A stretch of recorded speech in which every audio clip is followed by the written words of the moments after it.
पहले आपने अपने अकड़ू और सड़ियल पोते से जबरदस्ती मेरा निकाह कर दिया और अब आप उनके साथ मेरी रुखसती की तैयारी कर रहे हैं।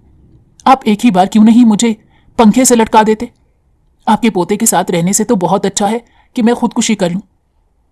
हयात की जबान चली तो बंद होने का नाम नहीं ले रही थी। मीर हाकिम ने पहलू बदलकर जब्त से हयात को घूरा, मगर हयात पर उनके घूरने का कोई असर नहीं हुआ। वो यूं ही ढिठाई से उनके सामने मुंह फुलाए सीने पर हाथ बांधे खड़ी रही थी। सुनहरे बालों की लंबी सी चोटी उसकी कमर पर झूल रही थी। वो इस वक्त सफेद रंग की शॉर्ट शर्ट और ट्राउजर में मलबूस थी। दुपट्टा लापरवाही से उसके गले में झूल रहा था। सुर्खों सफेद चेहरे पर नाराजगी छाई हुई थी। क्या कमी है मेरे पोते में जो तुम उसकी शान में कसीदे पड़ रही हो? बताओ मुझे। मीर हाकिम ने नाराज नजरों से हयात को देखते सवाल किया। आप मुझसे कमी के बारे में पूछ रहे हैं? मैं पूछती हूं उनमें खूबी क्या है? हयात ने लड़ाका औरतों की तरह अपनी कमर पर हाथ रखते बड़ी बड़ी सुनहरी आंखें घुमाते हुए उल्टा उन्हीं से सवाल किया। एक तो हर वक्त इतने गुस्से में रहते हैं, मैंने तो कभी उन्हें हंसता हुआ देखा तक नहीं। मुझे तो समझ ही नहीं आता कि कोई इंसान हंसे बगैर जिंदा कैसे रह सकता है। हयात ने झुरझुरी लेते हुए कहा। ऊपर से हर वक्त मुझे डांटते रहते हैं, हयात ये ना करो, हयात वो ना करो, हयात यहां ना जाओ, हयात जोर से मत हंसो, हयात सांस ना लो। हयात ने ऊंची आवाज में मीर हमजा की शान में कसीदे पड़े। ना चाहते हुए भी मीर हाकिम के चेहरे पर मुस्कुराहट दर आई थी, मगर हयात के पीछे खड़े मीर हमजा को देखकर उन्हें बमुश्किल अपनी हंसी जब्त करनी पड़ी। जबकि मीर हमजा इत्मीनान से अपने सीने पर हाथ बांधे खूनख्वार नजरों से हयात को घूर रहा था, जिसे एहसास भी नहीं था कि वो जिसकी तारीफ में जमीन आसमान के कलाबे मिला रही है, वो शख्स जाने कब से उसके पीछे आकर खड़ा है। दादा जान, आप हंस रहे हैं। यहां मेरी पूरी जिंदगी का सवाल है, मैं कितनी सीरियस बात कर रही हूं। हयात ने मीर हाकिम के चेहरे पर मुस्कुराहट देख ली थी और वो नरूठे लहजे में कहने लगी थी। अरे मैं कहां हंस रहा हूं? मीर हाकिम ने अपने पोते मीर हमजा की तरफ देखकर जल्दी से सफाई दी। हयात ने दादा जान की नजरों के ताक़ुब में पीछे मुड़कर देखा और फिर उसका ऊपर का सांस ऊपर रह गया। बड़ी बड़ी सी बादामी आंखें मजीद फैल गई और दिल कई गुना रफ्तार से धड़कना शुरू हुआ। उसने फौरन ही पीठ मोड़ दी और सख्ती से अपनी आंखें मींच ली। उसने आंखें खोलकर बेबसी से दादा जान की तरफ देखा, जो लब भेंचे शरारत से उसे ही देख रहे थे। दादा जान, मैं आपकी पोती का गाड़ी में इंतजार कर रहा हूं। इससे कहें या मुझे अगले 5 मिनट में गाड़ी में चाहिए, वरना मुझे इसे अपने साथ ले जाने के और भी तरीके आते हैं। मीर हमजा ने हयात की पुश्त को घूरते हुए संजीदा और गंभीर लहजे में कहा और फिर टेबल पर रखी गाड़ी की चाबी को उठाया। हयात सांस रोके खड़ी थी। मीर हमजा ने उसके साकित वजूद पर एक नजर डाली और वहां से पलट गया। हमजा के जाने के बाद हयात ने बेसाख्ता गहरी सांस भरी। दादा जान, देखा आपने, ये मेरे साथ हमेशा ऐसे ही करते हैं, मुझे धमकियां देते रहते हैं। अब तो मैं इनकी मनकूहा भी हूं। इंसान प्यार से ही बात कर लेता है, मगर नहीं, इन्हें तो प्यार से बात करनी आती ही नहीं। हयात ने मुंह बसोरे मीर हमजा की शिकायत की थी। लाउंज पार करते हुए मीर हमजा के कानों में हयात की आवाज पड़ी थी और ना चाहते हुए भी उसके चेहरे पर मुस्कुराहट फैल गई। मीर हाकिम ने अपनी नजरें घड़ी पर जमा दी। अब तुम्हारे पास सिर्फ 4 मिनट रहते हैं। दादा जान ने उसे वक्त का एहसास दिलाया। हयात बेबसी से पैर पटकती हुई लाउंज पार कर गई। उसके चेहरे पर झुंझुलाहट छाई हुई थी। मीर हमजा गाड़ी में बैठा उसी का इंतजार कर रहा था। हयात ने पैसेंजर सीट का दरवाजा खोला और फिर गाड़ी में बैठकर एक जोरदार आवाज के साथ गाड़ी का दरवाजा बंद किया, मगर हमजा पर इस बात का कोई असर नहीं था। उसने गाड़ी सड़क पर डाली। सारे रास्ते हयात मुंह फुलाई बैठी रही। हमजा ने भी उसे मुखातिब नहीं किया था। वो खामोशी से ड्राइव करता रहा। वक्फे वक्फे से वो हयात की जानिब देख लेता था, मगर बदस्तूर वो मुंह फुलाई बैठी रही थी। कुछ देर बाद वो उसे अपने साथ लेकर शॉपिंग मॉल में दाखिल हुआ। वो हयात को लिए मुख्तलिफ दुकानों पर फिरता रहा था, मगर हयात को कुछ भी पसंद नहीं आ रहा था। वो हर चीज को देखकर इनकार में सर हिला रही थी। अब तो हमजा के सब्र का पैमाना भी लबरेज होने लगा। हयात, तुम्हें आखिर कुछ पसंद क्यों नहीं आ रहा? हमें पूरे मॉल में घूमते 3 घंटे से ज्यादा हो गए हैं। हमजा ने अपनी जगह रुककर उसकी तरफ खफकी से देखते हुए कहा, आपको ही शौक था मुझे शॉपिंग पर लाने का, अब भुगते हैं आप।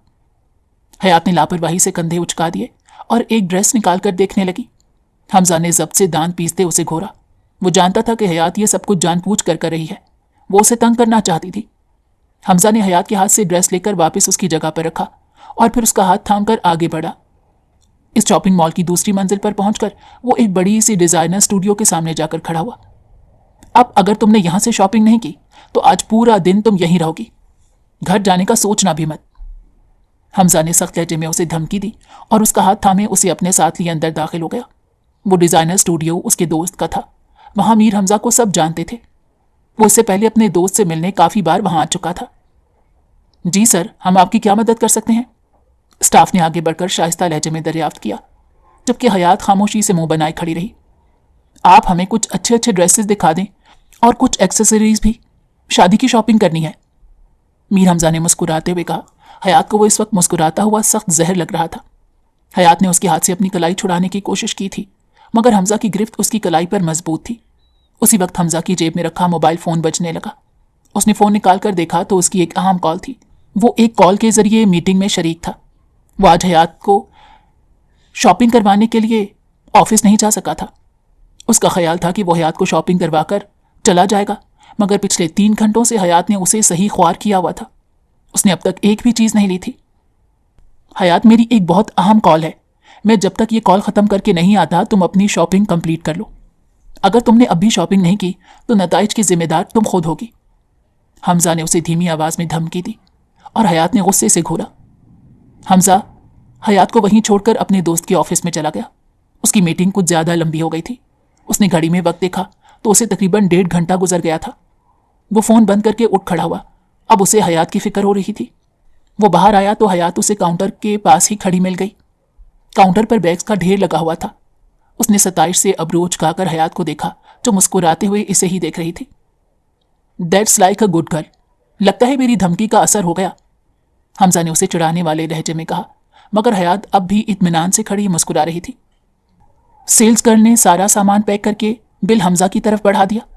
हमज़ा ने बिल अपने हाथ में थामकर उसमें लिखी रकम देखी और अगले ही पल उसे बुरी तरह का झटका लगा। 5 लाख? उसका मुंह खुला का खुला रह गया। मॉल में आए सारे लोगों की शॉपिंग का खर्चा मेरे बिल में ऐड कर दिया है आपने? मीर हमज़ा ने तन से सेल गर्ल को घूरा। नहीं सर, ये आपकी बेगम का शॉपिंग का बिल है, सेल्स गर्ल ने शाइस्ता लहजे में कहा। और मीर हमज़ा को एक और झटका लगा। उसने नजरें उठाकर अपने सामने खड़ी मनकूहा को देखा, जो ढिठाई से खड़ी मुस्कुरा रही थी। मीर हमज़ा को समझ आ गया कि वह पटाखा लड़की जानबूझकर ये सब कर रही थी ताकि वो उसे परेशान कर सके। हयात अपने चेहरे पर मासूम सी मुस्कुराहट सजाए हमज़ा को ही देख रही थी, मगर उसकी आंखों में शरारत नाच रही थी। हमज़ा को उस लम्हे वो मजीद प्यारी लगी। उसने मुस्कुराते हुए अपनी जेब से कार्ड निकाला और सेल्स गर्ल की तरफ बढ़ा दिया।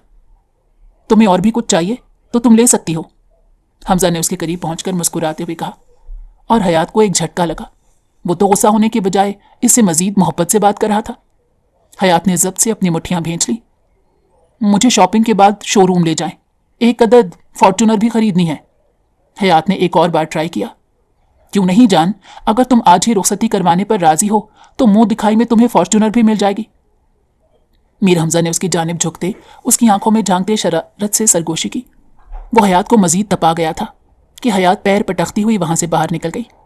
हमज़ा अपने हाथों में शॉपिंग बैग लेकर उसके पीछे बढ़ा। हवेली में मीर हमज़ा और हयात की शादी की तैयारियां चल रही थीं। हयात ने इस शादी को रुकवाने के लिए अपनी हर मुमकिन कोशिश कर ली थी, मगर उसकी बात पर किसी ने कान नहीं धरे थे। अम्मा, आप लोग प्लीज़ कम अज़ कम मेरे पेपर्स होने का ही इंतज़ार कर लें। मेरा फाइनल ईयर है, शादी की तैयारियों में मैं अपने पेपर्स कैसे दे सकूंगी? हयात अपनी अम्मा के सामने खड़ी उनसे मिन्नत कर रही थी। सादिया बेगम ने इत्मीनान से उसे देखा। शादी के बाद भी तुम अपने पेपर्स दे सकती हो, हमज़ा तुम्हें मना तो नहीं करेगा जो तुम इतनी परेशान हो रही हो।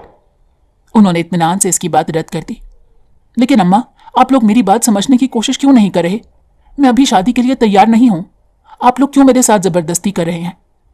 हयात रुहासी होकर बोली। ये तुम्हारे दादा का फैसला है हयात, और तुम अच्छे से जानती हो कि तुम्हारे दादा के फैसले से इनकार करने की किसी में जरूरत नहीं। सादिया बेगम ने उसे समझाने की कोशिश करते हुए कहा, मुझे हमज़ा से शादी नहीं करनी, वो मुझसे पूरे 10 साल बड़े हैं। हमारे मिजाज में भी ज़मीन आसमान का फ़र्क है, मैं उनके साथ खुश नहीं रह सकती। हयात ने बेबसी से कहा। उसकी आंखों में आंसू तैर रहे थे। सादिया बेगम ने उसकी आंखों में छाई नमी से नजरें चुरा ली। हयात, हमज़ा तुम्हें बहुत खुश रखेगा, तुम्हें परेशान होने की ज़रूरत नहीं है। वो मेरी आंखों के सामने पला बड़ा है, मैं उसकी रग रग से वाकिफ़ हूँ। सादिया बेगम ने उसे नरम लहजे में समझाया, मगर हयात कुछ भी समझने को तैयार ही नहीं थी। वो गुस्से में वहां से उठ गई। जब उसकी माँ ही उसकी बात समझने को तैयार नहीं थी तो कोई और उसकी बात कैसे समझ सकता था? वो वहां से उठकर चली गई थी, जबकि कमरे के बाहर खड़े मीर हमज़ा ने उसकी सारी बातें सुनी थी। वो लब भेंच गया। उसे अंदाज़ा ही नहीं हुआ कि हयात कब उससे इस कदर मुतनफ़िर हो गई थी। मीर हमजा को जाने कब हयात से मोहब्बत हुई थी वो खुद भी जान नहीं सका था, मगर जब से उसने मोहब्बत के मायने समझने शुरू किए थे उसने अपनी नज़रों के सामने हयात का चेहरा ही देखा था। नाजुक सी हयात उसके दिल में बस गई थी। उसके सुनहरी बाल और सुनहरी आंखों ने जैसे इसे अपना दीवाना ही बना लिया था। मीर हमजा जिस कदर संजीदा और कम गो था, हयात उतनी ही शरारती थी। शरारतें करना उसका पसंदीदा मशगला था। वो कभी टिक कर नहीं बैठ सकती थी, सबकी नाक में दम किए रखती। वो घर भर की लाडली थी। दादा, मैं अंदर आ जाऊं? मीर हमजा ने स्टडी रूम के दरवाजे पर खड़े होकर मीर हाकिम से अंदर आने की इजाज़त तलब की। आओ बेटा, मैं तुम्हारा ही इंतज़ार कर रहा हूं। मीर हाकिम ने अपने सामने खुली फाइल को बंद करते हुए कहा और मीर हमजा को अपने सामने बैठने का इशारा किया। दादा जान, मैं आपसे कुछ ज़रूरी बात करना चाहता था। मीर हमजा ने अपनी घबराहट पर काबू पाते हुए कहा। उसका दिल जोरों से धड़क रहा था। दादा जान, मैंने सुना है आपने मेरे लिए किसी लड़की को पसंद किया है और उसके साथ मेरा रिश्ता पक्का करना चाहते हैं। मीर हमजा ने उनकी आंखों में देखते सवाल किया। तुमने बिल्कुल ठीक सुना है, मीर हाकिम ने इस्बात में सर हिलाते कहा। लेकिन दादा जान, मैं किसी और को पसंद करता हूं। मैंने हमेशा उसके साथ ही अपनी जिंदगी गुजारने का ख्वाब देखा है। मीर हमजा ने मजबूत लहजे में कहा। कौन है वो लड़की? मीर हाकिम ने इत्मीनान से नरम लहजे में सवाल किया, जैसे उन्हें अपने पोते की दिल की बात का बखूबी इल्म था। हयात, मैं हयात से शादी करना चाहता हूं। मैं जानता हूं वो मुझसे 10 साल छोटी है, मगर मैं फिर भी अपने दिल को नहीं समझा सकता। मगर दादा जान, आप मेरी बात का यकीन करें, मैं उससे बहुत मोहब्बत करता हूं और आपसे वादा करता हूं उसे हमेशा खुश रखूंगा। मीर हमजा का लहजा हमेशा की तरह मजबूत था। मीर हाकिम ने गौर से उसके चेहरे को देखा और फिर उनके चेहरे पर भी मुस्कुराहट छा गई। मैंने तुम्हारे लिए हयात को ही तो पसंद किया है। मीर हाकिम ने मुस्कुराते हुए उसे इत्तला दी थी।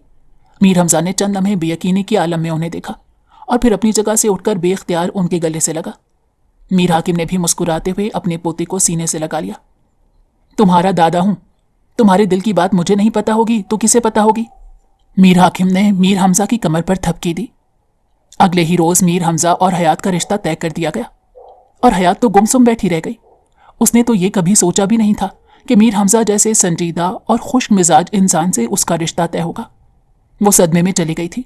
उसने इस रिश्ते से इनकार करने की कोशिश की थी, मगर उसके इनकार को उसका बचपना करार देकर नजरअंदाज कर दिया गया। मीर हमजा और हयात की शादी में 1 हफ्ता रह गया था। सारे मेहमानों को कार्ड्स बढ़ चुके थे। शादी की तैयारियां जारी थी। हयात आईने के सामने खड़ी तैयार हो रही थी। उसने हल्के गुलाबी रंग की शॉर्ट शर्ट के साथ ब्लैक कलर का ट्राउजर पहन रखा था। गुलाबी रंग का दुपट्टा उसकी गर्दन में झूल रहा था। वो यूनिवर्सिटी जाने के लिए तैयार हो रही थी। उसने आज अपना एग्जामिनेशन फॉर्म जमा करवाना था। 1 महीने बाद उसके पेपर्स थे, इसीलिए वो आज ही अपना फॉर्म जमा करवा देना चाहती थी, क्योंकि कल उसकी माइयों थी। वो तैयार होकर कमरे से बाहर आई तो हवेली के सभी मकीन इस वक्त डाइनिंग टेबल पर मौजूद थे। मीर हमजा भी वहां मौजूद था। उसने नजरें उठाकर हयात को देखा। वो फैसला नहीं कर सका कि उसके कपड़ों का रंग ज्यादा गुलाबी है या उसके चेहरे का रंग। इसे लग रहा था कि हर गुजरते लम्हे के साथ साथ वो हयात की मोहब्बत में मजीद शिद्दत के साथ गिरफ्तार होता जा रहा है। वो उसकी सारी नाराजगियां और गलतफहमियां शादी के बाद ख़त्म करने का इरादा रखता था। वो सोच चुका था कि वो शादी के बाद हयात को इस कदर मोहब्बत देगा कि वो अपनी सारी नाराज़गी भूल जाएगी। कहाँ जा रही हो हयात? इस वक्त तुम्हें पता भी है कि कल तुम माइयों बैठ जाओगी, फिर इस तरह से घर से क्यों निकल रही हो? छोटी चच्ची ने हयात को कहीं जाने के लिए तैयार देखकर टोका। चच्ची जान, आज फॉर्म जमा करवाने की लास्ट डेट है। अगर आज भी मैंने फॉर्म जमा नहीं करवाया तो मेरा पूरा साल ज़ाया हो जाएगा और जो मैंने इतनी मेहनत की है वो भी ज़ाया हो जाएगी। इसलिए आज मेरा जाना ज़रूरी है। हयात ने नरम लहजे में कहा। चलो मैं तुम्हें छोड़ देता हूँ कॉलेज। मीर हमजा ने अपनी जगह से उठते हुए कहा। नहीं, आप चले जाएं ऑफिस, आपको मेरी वजह से देर हो जाएगी। अभी तो मैं नाश्ता करूंगी, उसके बाद अपनी फ्रेंड का इंतजार करूंगी। हयात ने रूखे लहजे में कहा। मीर हमजा ने संजीदा नजरों से उसे देखा और फिर अपनी गाड़ी की चाबी उठाए खामोशी से वहां से निकल गया। उसे हयात के इस तरह से इनकार करने पर सख्त गुस्सा आया था, मगर वो अपना गुस्सा पी गया। ये बात तो वो भी जानता था कि हयात उसके साथ नहीं जाना चाहती, जब भी उसने इनकार किया है। सादिया बेगम ने सख्त नजरों से घूर कर हयात को देखा, मगर हयात उनकी नजरों से बेनियाज सर झुकाए नाश्ता कर रही थी। ड्राइवर हयात और उसकी दोस्त कशमाला को कॉलेज छोड़कर चला गया। हयात ने अपना फॉर्म जमा करवा दिया और फिर वो कशमाला के साथ कॉलेज के ग्राउंड में चली आई। हयात, तुम इतनी जल्दी शादी कर रही हो, पता नहीं हम फिर मिल सकेंगे या नहीं? कशमाला ने उदास से लहजे में हयात से कहा और हयात ने फीकी सी मुस्कुराहट के साथ कशमाला को देखा। फिक्र क्यों करती हो? अभी शादी के बाद मैं अपने पेपर्स दूंगी और उसके बाद जब तुम चाहो मुझसे मिलने आ सकती हो। हयात ने उसके गले में बाहें डाले कहा। वो दोनों बचपन की दोस्तें थीं और वक्त गुजरने के साथ साथ उनकी दोस्ती मजीद गहरी होती चली गई थी। ऐसा करते हैं, यहाँ पास के रेस्टोरेंट में लंच करने चलते हैं, कशमाला ने आइडिया दिया और हयात इनकार न कर सकी। हयात ने ड्राइवर को फ़ोन करके उसे लेने आने से मना कर दिया कि वो कशमाला के साथ कॉलेज के पास ही बने एक रेस्टोरेंट में चली आई थी।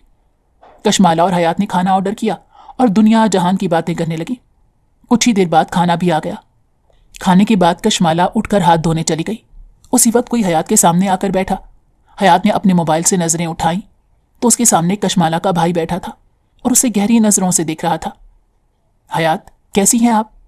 साद ने मुस्कुराते हुए हयात से उसका हाल चाल दरियाफ्त किया। मैं बिल्कुल ठीक हूं। हयात ने भी धीमे से मुस्कुराते मुख्तसर जवाब दिया। आप कशमाला को लेने आए होंगे, वो हाथ धोने गई है, बस आती ही होगी। हयात ने उसकी नजरों से खाइफ होकर इधर उधर देखते कहा। वो जाने क्यों उसकी नजरों से बेचैन होने लगी थी। हमजा तो उसका मेहरम था, वो कभी उसकी नजरों से इतनी बेचैन नहीं हुई थी। उसे खुद भी अपनी बेचैनी की वजह समझ नहीं आई। मैं यहां आपसे अपने दिल की बात करने आया हूं। मुझे कशमाला ने बताया कि आप शादी कर रही हैं। साद ने जलते हुए लहजे में कहा। क्या मतलब है आपका? हयात ने ठुठक कर उसकी जानिब देखते सवाल किया। मैं आपसे मोहब्बत करता हूं, बहुत पसंद करता हूं आपको और आपसे शादी करना चाहता हूं। मैं अपने घर वालों को आपके घर भेजने वाला था। साद ने टेबल पर धरा हयात का हाथ थामते हुए उसकी आंखों में झांकते हुए कहा।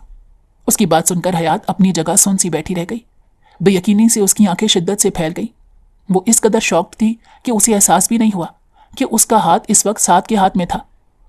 उसी वक्त मीर हमजा दोनों के टेबल पर आकर खड़ा हुआ। हमजा को अचानक अपने सामने देखकर हयात एक झटके से अपनी जगह से खड़ी हुई। उसे अंदाजा ही नहीं हुआ कि हमजा कब वहां आकर खड़ा हुआ था। हयात के चेहरे का रंग पल भर में ही सफेद पड़ गया। उसने थूक निकलकर हमजा को देखा, जिसके चेहरे का रंग खतरनाक हद तक सुर्ख हो रहा था। उसकी शोला उगलती निगाहें हयात के चेहरे पर जमी थी। उसके लब बाहम पेवस थे, जबकि हाथों की मुठ्ठियां भेंची हुई थी।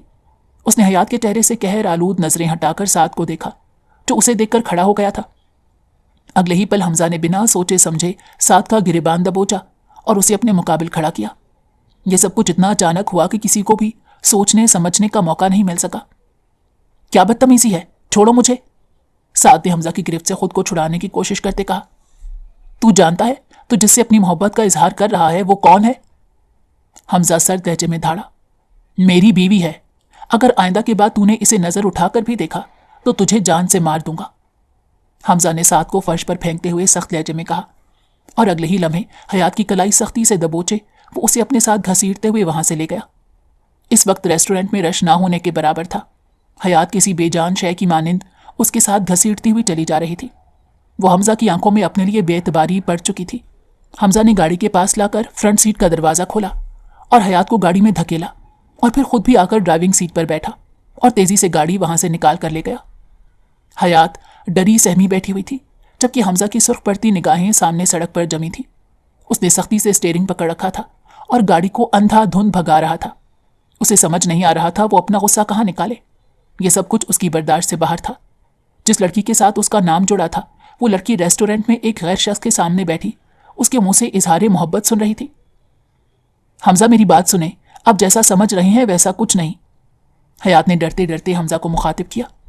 मैं तो कशमाला के साथ लंच करने गई थी, मैं नहीं जानती थी कि उसका भाई वहां आएगा। हयात ने उसे सच्चाई से आगाह करना चाहा। हमजा ने सड़क के किनारे एक झटके से गाड़ी रोकी और हयात की तरफ खूनख्वार नजरों से देखा और अगले ही लम्हे उसका बाजू सख्ती से पकड़कर उसका रुख अपनी तरफ किया। मैंने सब कुछ अपनी आंखों से देखा है, इसलिए मुझसे झूठ बोलने की गलती हरगिज भी मत करना। तुम आज अपने आशिक से मिलने गई थी, मैंने तो वहां तुम्हारी किसी दोस्त को नहीं देखा। तुम वहां उस लड़की के साथ उस टेबल पर अकेली बैठी थी और वो तुमसे इजहार मोहब्बत कर रहा था। उसने तुम्हारा हाथ पकड़ रखा था। यह सब कुछ मैंने अपनी आंखों से देखा है और तुम मुझे कह रही हो कि तुम्हारा कोई कसूर नहीं। हमजा की सख्त पथरीली निगाहें उसके चेहरे पर जमी हुई थी, कुछ नफरत से कुछ हकारत से। इस कदर बेएतबारी पर हयात की सुनहरी आंखें मुकम्मल तौर पर भीग गई थीं। इस कदर आहानत से उसका चेहरा सुर्ख हो उठा था और खौफ से उसका पूरा वजूद कपकपा रहा था। उसके अल्फाज गोया जलते अंगारे थे जो इसकी समातों में पड़कर उसकी वजूद को राख करने के दर पे थे। हयात को सांस लेना भी मुहाल लगा। उसे लगा हमजा अब कभी भी उस पर यकीन नहीं करेगा, वो कभी भी अपनी बेगुनाही साबित नहीं कर सकेगी। اس نے کچھ بولنے کی کوشش کی تھی مگر آنسوؤں نے اس کے گلے کے گرد گھیرا تنگ کر دیا. اس کے حلق میں کانٹے سے چبھنے لگے. حمزہ یہ سب سچ نہیں ہے, آپ کو غلط فہمی ہوئی ہے, میرا اس سے کوئی تعلق نہیں. حیات نے رک رک کر لرزتے لہجے میں کہا. اسے حمزہ کی آنکھوں سے خوف محسوس ہونے لگا تھا. حیات کی آنکھوں سے گرم سیال بہہ رہا تھا. گلاب سا چہرہ زرد پڑ گیا تھا. اسے دیکھ کر یوں لگ رہا تھا جیسے کسی نے اس کے جسم سے سارا خون نچوڑ لیا ہو. میں نے سب کچھ اپنی آنکھوں سے دیکھا ہے حیات, تم مجھے جھٹلا نہیں سکتی. حمزہ نے ایک ایک لفظ کو چباتے ہوئے کہا اور حیات کا بازو چھوڑ کر اسٹیئرنگ پر زور سے ہاتھ مارا. اس کی دماغ کی نسیں پھول رہی تھیں. اس نے اپنی شرٹ کا اوپری بٹن کھولا اور اسے اپنا سانس گھٹتا ہوا محسوس ہوا. گاڑی میں اے سی کی ٹھنڈک چھائی ہوئی تھی مگر پھر بھی اس کے ماتھے پر پسینے کے قطرے چمک رہے تھے. اب میں سمجھا تم مسلسل اس رشتے سے انکار کیوں کر رہی تھی. حمزہ کے چہرے پر ایک تلخ مسکراہٹ آئی. حیات نے بے اختیار نفی میں سر ہلایا. وہ کہاں کی بات کو کہاں جوڑ رہا تھا. تم مسلسل اس لڑکے کی وجہ سے رشتے سے انکار کر رہی تھی اور میں اس سب کو تمہارا بچپنا سمجھ رہا تھا. حمزہ کی آنکھوں میں ایک تپش تھی. حیات کو لگا کسی نے اس کا دل آہنی ہاتھوں میں پکڑ کر نچوڑ دیا ہو. اس نے حمزہ کا یہ روپ کبھی نہیں دیکھا تھا. اس کے دل میں ایک ٹیس سی اٹھی. حمزہ میری بات سنیں. حیات نے لڑکھڑاتے لہجے میں ایک بار پھر سے اپنی صفائی دینے کی کوشش کی مگر حمزہ نے تنبیہی نظروں سے اسے گھور کر دیکھا اور پھر انگلی اٹھا کر زہر خند لہجے میں اسے دھمکی دی. اگر تم نے اپنی صفائی میں ایک لفظ بھی مزید کہا تو مجھ سے برا کوئی نہیں ہوگا حیات. حمزہ کی آواز بھیگی ہوئی محسوس ہوئی. حمزہ نے گاڑی سٹارٹ کی. ان دونوں کے درمیان مکمل طور پر خاموشی چھا گئی. حیات مسلسل رو رہی تھی مگر اس کی آنسوؤں کا حمزہ پر کوئی اثر نہیں ہو رہا تھا. کچھ دیر بعد گھر کے سامنے گاڑی رکی. حیات نے حمزہ کو دیکھا. اس کی آنکھوں میں التجا سی تھی مگر حمزہ نے اس کی طرف ایک نظر بھی ڈالنا گوارا نہیں کیا. حیات کے اترتے ہی حمزہ نے گاڑی واپس حویلی سے موڑ لی. حیات کتنی ہی دیر ساکت کھڑی وہاں دیکھتی رہی. اسے اب تک یقین نہیں آیا تھا کہ آج اس کے ساتھ جو کچھ ہوا وہ واقعی سچ تھا. وہ بے قصور ہوتے ہوئے بھی قصوروار ٹھہرا دی گئی تھی. حیات پیلے رنگ کے جوڑے میں پھولوں کے زیورات پہنے بیٹھی تھی. سب کہہ رہے تھے کہ اس پر ٹوٹ کر روپ آیا تھا مگر وہ آئینے میں اپنے چہرے پر چھائی بے رونقی دیکھ سکتی تھی. اپنی آنکھوں کے بجھتے دیے دیکھ سکتی تھی. وہ چیخ چیخ کر رونا چاہتی تھی مگر نم آنکھوں کے ساتھ اپنے چہرے پر مسکراہٹ سجائے بیٹھی تھی. حمزہ آج صبح ہی دوسرے شہر چلا گیا تھا اور سب نے اس کے یوں اچانک جانے کی وجہ پوچھی تو اس نے کام کا بہانہ بنا دیا. سبھی اس کے یوں اچانک جانے پر افسردہ تھے. حیات کو اس کے بغیر ہی مایوں بٹھا دیا گیا. حیات نے جب اس کے جانے کی خبر سنی تو وہ سہم گئی تھی. اسے یقین ہو گیا تھا کہ حمزہ اب لوٹ کر نہیں آئے گا. وہ اس کی نظروں میں ہمیشہ کے لیے گر گئی تھی. نہ چاہتے ہوئے بھی حیات کی آنکھوں سے آنسو چھلک پڑے. اس کا دل کسی پتے کی مانند لرز رہا تھا. وہ بمشکل اپنی گھبراہٹ پر قابو پائے بیٹھی تھی مگر ہر گزرتا لمحہ اس کے اعصاب پر چوٹیں لگا رہا تھا. لو بھائی, اپنی دلہن کو دیکھ لو. تمہارے بغیر اس کی رنگت کیسی زرد پڑ رہی ہے اور تم ہو کہ اتنی خوبصورت دلہن کو چھوڑ کر چلے گئے. چچی جان نے ویڈیو کال میں لا کر حیات کے سامنے کی. حمزہ نے گہری سانس بھر کر حیات کو دیکھا. حیات نے بوکھلا کر موبائل کے سمت دیکھا. ان دونوں کی نگاہیں چار ہوئیں اور پھر اسی لمحے حمزہ نے کال کاٹ دی. حیات کو لگا کہ کسی نے اس کے چہرے پر تھپڑ مار دیا ہو. وہ سن سی بیٹھی رہ گئی. حیات کو 5 دن مایوں بٹھایا گیا تھا اور یہ 5 دن حیات نے ڈرے سہمے ہوئے گزارے تھے. یہاں تک کہ وہ راتوں کو سکون سے سو بھی نہیں سکی تھی. اسے ہر لمحہ یہی ڈر لگا رہتا کہ حمزہ کسی بھی وقت اس شادی سے انکار کر دے گا اور اگر اس نے سب کو انکار کرنے کی وجہ بتا دی تو وہ کیسے سب کا سامنا کرے گی. یہ بات اسے چین نہیں لینے دے رہی تھی مگر حمزہ کی طرف سے مکمل خاموشی چھائی ہوئی تھی. گھر والے اسے جب بھی کال کرتے وہ بس یہی کہتا کہ وہ جلد ہی آ جائے گا مگر وہ اب تک نہیں آیا تھا. حیات کے ہاتھوں اور پیروں میں مہندی رچی ہوئی تھی. وہ سبز رنگ کے جوڑے میں مہندی لگوا رہی تھی. پوری حویلی میں جشن کا سامان